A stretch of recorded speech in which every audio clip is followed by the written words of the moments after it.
ఇక్కడ మనం అర్థం చేసుకోవాల్సిన ఒక విషయం ఏంటి అంటే, తను అక్కడ ఒక తప్పు జరిగిపోయింది. ఒక తప్పు జరిగిపోయినప్పుడు, ఒక సొంత ఇంటి మనిషి ద్వారా జనరల్‌గా మీరు సెక్షువల్ అబ్యూస్ చూసారంటే చాలా వరకు తెలిసిన వాళ్ళ ద్వారానే జరుగుతుంది. అవును. అది బయట చెప్పుకోవడం అన్నది అది ఒక షేమ్‌ఫుల్ థింగ్ అండి. అది ఎవరికీ కూడాను బాగా అనిపించదు. కాకపోతే ఈ చెప్పుకోకపోవడం మూడాన తనేమన్నా బ్లాక్‌మెయిల్ చేశారా? తనేమన్నా అంటే ఏం చెప్పి తనని అంటే ఈ పర్టిక్యులర్ దీంట్లో ఇన్వాల్వ్ చేశారు అన్నది మనకు తెలియదు యాక్చువల్‌గా.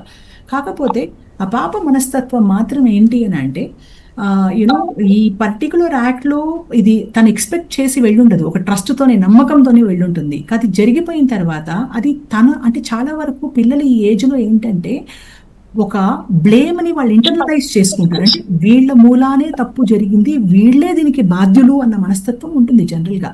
ఇది ఉన్నప్పుడు ఏంటి అంటే వీళ్ళు బయట చెప్పరు. తప్పు బయట వాళ్ళ నుంచి జరిగింది అని ఉన్నప్పుడు ఏమవుతుంది అనంటే వీళ్ళు బయట చెప్తారు. తప్పు వీళ్ళ మూలానే జరిగింది అన్న ఒక ఇది ఇంటర్నలైజింగ్ బ్లేమ్ ఉన్నప్పుడు ఏమవుతుంది అంటే వీళ్ళు చెప్పరు. అంటే ఇది వీళ్ళకే షేమ్ అన్నమాట చెప్పడం మూలాన. సో దాని మూలాన ఆ చైల్డ్ సైలెంట్‌గా ఉండుండొచ్చు.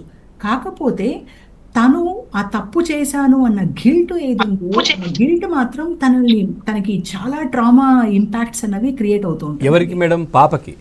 పాపకి ఎగ్జాక్ట్లీ పాపకి.